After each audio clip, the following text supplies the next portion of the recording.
Friends,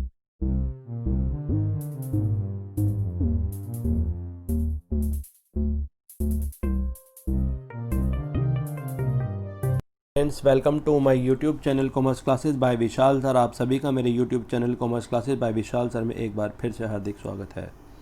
बच्चों, जैसा कि आप जानते हैं हम स्टाफिंग चैप्टर हमारा चल रहा है, हम इसे पढ़ रहे हैं। मैंने इसकी टोटल 7 वीडियोस बनाई हैं, ठीक है। 7 या हो सकता है 8 भी हों वीडियोज़ हैं इसकी। तो आप सारी की सारी वीडियोस देखें समझने के लिए। इससे पहले मैंने स्टाफिंग बनाई वो ज़रूर देखें आप। अब ये जो है सेकंड है, this is the second part, second video. इसमें बहुत ही इंपॉर्टेंट हम पढ़ेंगे स्टाफिंग प्रोसेस। आप अच्छे से जानते हैं स्टाफिंग प्रोसेस क्या होती है। ये कोई भी आपको मैं बार बार बताता हूँ, टोटल 10 प्रोसेसेस हैं, ठीक है। टोटल 10 प्रोसेसेस हैं, जिसमें से 2 आपकी आनी है 10 मार्क्स की। एनी टू प्रोसेस आपकी आनी है, तो आप बहुत अच्छे से याद करें। प्लानिंग की, कंट्रोलिंग की, प्लानिंग और स्टाफिंग की, सिलेक्शन की, ये 4-5 तो मोस्ट इंपॉर्टेंट है। तो आइए बिना समय ख़राब किए हुए हम प्रोसेस की ओर चलते हैं। ये स्टेप्स पढ़ेंगे हम, क्या स्टेप्स हैं स्टाफिंग प्रोसेस में, ठीक है।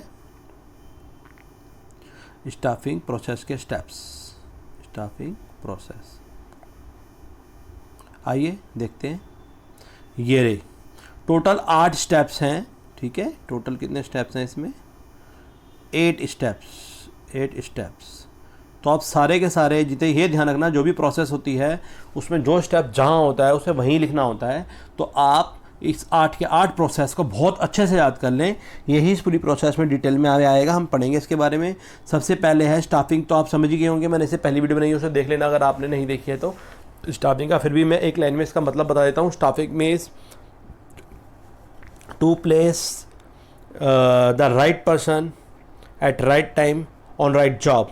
सही व्यक्ति को सही समय पे सही जॉब पे लगाना ही स्टाफिंग कहलाता है। सही का मतलब होता है कि जो उसकी क्वालिफिकेशन है, जो उसकी कैपेबिलिटी है, उसके अकॉर्डिंग उसको लगाना, ठीक है। उसका इंटरव्यू वगैरह लेके उसको लगाना, तो सारा स्टाफिंग प्रोसेस में आता है, ठीक है। अब हम खैर स्टाफिंग के बारे में ना पढ़ के स्टाफिंग प्रोसेस के बारे में पढ़ रहे हैं। तो आप देखिए, पहला है मैन पावर रिक्वायरमेंट। सबसे पहले डिपार्टमेंट में, ऑर्गेनाइजेशन में देखा जाता है कि कितने लोगों की ज़रूरत है, किस डिपार्टमेंट में वैकेंसियाँ खाली हैं, ठीक है। उसके हिसाब से मैन पावर रिक्वायरमेंट का पता लगाया जाता है। फिर उसके हिसाब से रिक्रूटमेंट किया जाता है। इन सब पे छोटे छोटे चैप्टर हैं स्मॉल, रिक्रूटमेंट भी हम पढ़ेंगे जरूर। तो रिक्रूटमेंट की जाती है उसके हिसाब से। और नंबर 3 पे सिलेक्शन होता है। और सिलेक्शन की जो प्रोसेस है मोस्ट इंपॉर्टेंट है। 8 स्टेप इसमें भी हैं, ये आप बहुत अच्छे से याद करना जब भी आप करोगे। मोस्ट इंपॉर्टेंट है, स्टाफिंग से भी ज़्यादा इंपॉर्टेंट है। इसकी भी मैंने वीडियो बनाई है, आगे आप जरूर देखना, आपको अच्छे से क्लियर होगी। अपने फ्रेंड्स में जरूर शेयर करना। नंबर 4 पे करते हैं फिर हम प्लेसमेंट एंड ओरिएंटेशन, ठीक है। हम क्या करते हैं, सबसे पहले देखते हैं किस डिपार्टमेंट में किस उसमें कितनी वैकेंसीज खाली हैं, उसके हिसाब से रिक्रूटमेंट होती है। पहले पता लगाया जाता है कि कहाँ कितनी वैकेंसियाँ खाली है, ठीक है। लोअर पे, मिडिल लेवल पे, ऑर्गेनाइजेशन में, ठीक है, फैक्ट्री लेवल पे, इस तरह से डिपार्टमेंट में, इस तरह से। फिर रिक्रूटमेंट, फिर सिलेक्शन, फिर प्लेसमेंट और ओरिएंटेशन। फिर उनको प्लेस किया जाता है जो एम्प्लॉयज़ हैं जिनको आपने सेलेक्ट किया है। फिर उनको ओरिएंटेशन का मतलब होता है वर्किंग प्लेस में लाइव एक्सपीरियंस के लिए भेजा जाता है उनको, ठीक है, उस जगह पे जहाँ पर भी वो काम करना है उनको। फिर उनकी ट्रेनिंग और डेवलपमेंट किया जाता है। फिर उनकी परफॉर्मेंस अप्रेजल देखी जाती है कि उनका परफॉर्मेंस कैसा रहा, उस हिसाब से उनका प्रमोशन होता है। और एंड में उनको कंपनसेशन या सैलरी वगैरह उस हिसाब से दी जाती है, ठीक है। आइए डिटेल में पढ़ते हैं इसको, चलिए। अब पहला है स्टेप है ये रहा, this one, estimating the man power requirements. सबसे पहले हमें पूरे डिपार्टमेंट में ये देखना पड़ता है कहाँ किस डिपार्टमेंट में कितनी वैकेंसी खाली हैं, ठीक है। अब जैसे मान लो आप क्या कर रहे हैं, अलग अलग डिपार्टमेंट है, ये प्रोडक्शन का हो गया, ये सेल्स का हो गया, ये रिसर्च का हो गया, ये मार्केटिंग का हो गया, ठीक है, इस तरह से। तो हर जगह देखा जाएगा, यहाँ 2 वैकेंसी हैं, यहाँ 3 वैकेंसी हैं, यहाँ 2 हैं, यहाँ 3 4 हैं, तो जितनी है सबसे पहले पता लगाया जाता है। तो estimating the man power requirement, planning and the number of employees required and their qualification. कितनी क्वालिफिकेशन के कितने लोग कहाँ चाहिए, हम सबसे पहले इसका पता लगाते हैं, ठीक है। नंबर 2 पे आता है रिक्रूटमेंट, फिर उनकी भर्ती होती है। तो इसमें क्या होता है, रिक्रूटमेंट का क्या होता है, जॉब्स देने से मतलब है, भर्ती करने से मतलब। It is a process of searching for prospective employees and stimulating them to apply for jobs in the organisation. ये एक प्रोसेस है, इसमें हम एम्प्लॉयज़ को सर्च करते हैं, जो प्रोस्पेक्टिव एम्प्लॉय भविष्य में हमारे एम्प्लॉयज़ होने वाले हैं उनको सर्च करते हैं और उनको स्टिमुलेट करते हैं ताकि वो अप्लाई करें जॉब्स में हमारी ऑर्गेनाइजेशन के लिए। तो रिक्रूटमेंट प्रोसेस कहा जाता है। जो एडवर्टीजमेंट छपते हैं, ठीक है, बहुत सारे तरीके होते हैं उनके, या अलग अलग तरीके जो भी हैं उस हिसाब से रिक्रूटमेंट होती है। नंबर 3 पे आता है सिलेक्शन। अब हम सेलेक्ट करते हैं। सेलेक्ट का मतलब ये एक तरह से कह सकते हो आप बहुत इंपॉर्टेंट प्रोसेस है, क्योंकि वहाँ रिक्रूटमेंट में क्या, अगर आपने बुला लिया सबको, 50 लोग इकट्ठा हो गए, वैकेंसी 5 है, तो अब आपको बेस्ट जो है उनमें से छांटना पड़ेगा। जैसे यहाँ पे एग्जांपल दिख रहा है 1 1 2 3 4 5, इसमें से बेस्ट को आपको छांटना है। आप यहाँ देख सकते हैं ये सारे येलो हुए पड़े हैं सेब, तो ये नहीं लेने हैं आपको, रेड वाला जो बेस्ट दिख रहा है जो अच्छा है और आपने, तो ये हमारी सिलेक्शन प्रोसेस होनी चाहिए। तो it is a process of choosing and appointing the right person for various jobs. इसमें बहुत इंपॉर्टेंट मैटर करता है। एक बार जो एम्प्लॉय आपने सेलेक्ट कर लिया, लाइफ टाइम वही आपके साथ रहेगा और वही आपकी फर्म को बहुत ऊंचाइयों तक ले जाएगा अपनी मेहनत काबिलियत से। तो बहुत हिसाब से काम करना पड़ता है। अगर गलत सिलेक्शन हो गया तो आपका पूरी कंपनी भी खत्म हो सकती है, और अच्छा सिलेक्शन हो गया तो आप बुलंदियाँ भी छू सकते हैं। तो ये वेरी वेरी इंपॉर्टेंट प्रोसेस है, ठीक है। और एक तरह से नेगेटिव प्रोसेस भी है, क्योंकि इसमें कुछ एम्प्लॉयज़ को मोस्टली को माना ज़्यादा करा जाता है, रखा कम हो जाता है। मान लो टोटल मैं बता रहा था अभी कि 15 वैकेंसी हैं और 5 आपको भरने हैं, तो 45 को तो मना करेंगे आप, 45 को तो आप मना करेंगे, तो एक तरह से नेगेटिव प्रोसेस मानी जाती है, ठीक है। तो ये आपका सिलेक्शन है। नंबर 4 पे क्या करेंगे आप, प्लेसमेंट एंड ओरिएंटेशन। प्लेसमेंट का जब आपने सही एम्प्लॉय छांट लिए, 5 एम्प्लॉय छांट लिए जो आपको छांटने थे, उसके बाद आप क्या करेंगे, उनको उनके काम पे भेजेंगे।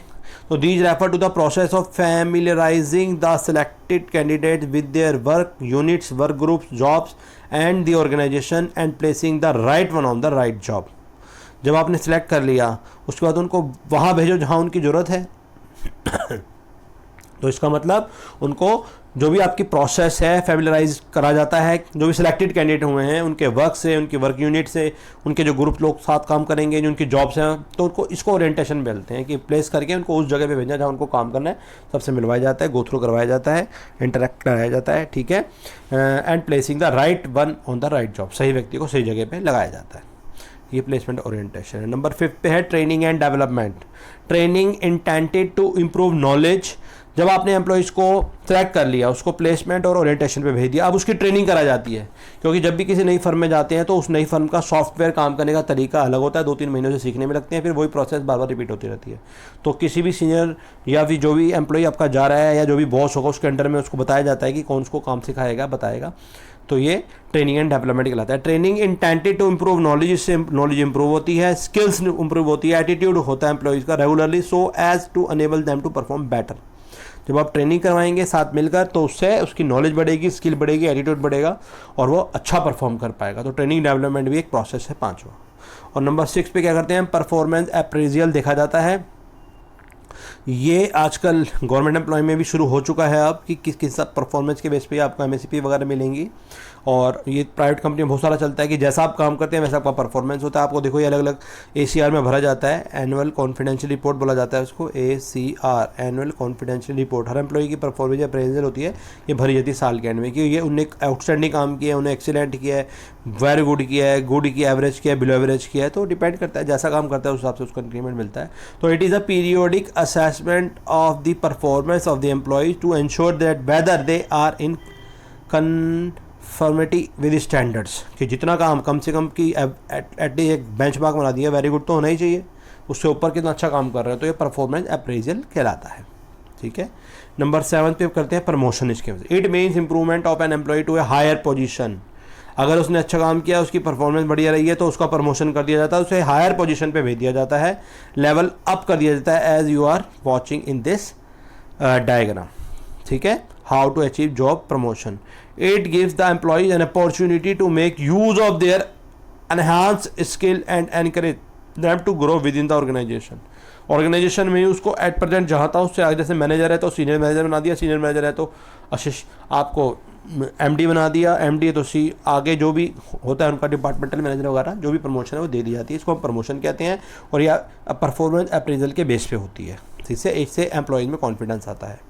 और नंबर 8 लास्ट जो प्रोसेस का स्टेप हम पढ़ रहे हैं यह है कंपनसेशन, क्षतिपूर्ति। It involves the determination of wages, जिस हिसाब से आप काम करते हैं उस हिसाब से आपका वेजेज और सैलरी डिसाइड होती है। यहाँ कंपनसेशन का मतलब सैलरी वेजेस से ही है, इससे और इससे ही है। अदर बेनिफिट जो भी इसको देने हैं उस हिसाब से दिए जाते हैं। नेचर ऑफ जॉब कैसी है, रिस्क फैक्टर कैसा है, रिस्पॉन्सिबिलिटी कैसी है, क्वालिफिकेशन कैसी है, एक्सपीरियंस, सब चीज़ों को मैटर किया जाता है। जिस कुल मिला के ये होता है, जितनी आजकल एमएनसीज हैं बड़े मोटे मोटे पैकेज दे रही हैं, तो वो अगर वो किसी एम्प्लॉय को 1 लाख दे रही है तो एटलीस्ट 10 लाख या 100 लाख का तो काम उससे लेंगी। अगर उसको 10 लाख दे रही है तो 1 करोड़ का काम लेंगे। तो ये आप जानते हैं कि मल्टीपल ऑफ 10 या 100 चलता है हमेशा। तो ये होता है कंपनसेशन, जिस हिसाब से एम्प्लॉय काम करता है, एक कंपनी को लगता है कि उसके लिए उतनी वैल्यू रखता है, कंपनी उस हिसाब से उसको पे करती है। इसी के साथ ये यूनिट खत्म होती है। आई होप आपको स्टॉपिंग प्रोसेस अच्छे से समझ में आ गई होगी। इसके 8 स्टेप हैं, आप 8 अच्छी तरह क्रैम कर लें, रट लें, कोई भी स्टेप ऊपर नीचे ना करें, जो जहाँ स्टेप है वो वहीं लिखें। एक्सट्रैक्शन भी मोस्ट इंपॉर्टेंट हम अभी पढ़ेंगे, वो भी मैंने वीडियो बनाई, आप जरूर देखें। टोटल मैंने 8 वीडियोस इस पूरी स्टॉपिंग पे बना रखी हैं, आप इन सबको देखें, आपको बहुत अच्छे से क्लियर हो जाएगी। प्लानिंग पे भी, ऑर्गेनाइजिंग सब पे मैंने बनाई है, और पूरी की पूरी 12th का कोर्स आपको मेरे चैनल पे मिल जाएगा। और ऐसे ही मैंने अकाउंट्स का बनाया है, क्लास 11th का भी शुरू करा है। अपने छोटे भाइयों को आप वो भी शेयर करें। अगर आपको ये वीडियो अच्छी लगे तो इसे लाइक करें, मेरे चैनल को सब्सक्राइब करें, अपने जैसे फ्रेंड्स में शेयर करें। इसी के साथ आपका इस वीडियोज़ को देखने के लिए बहुत बहुत धन्यवाद।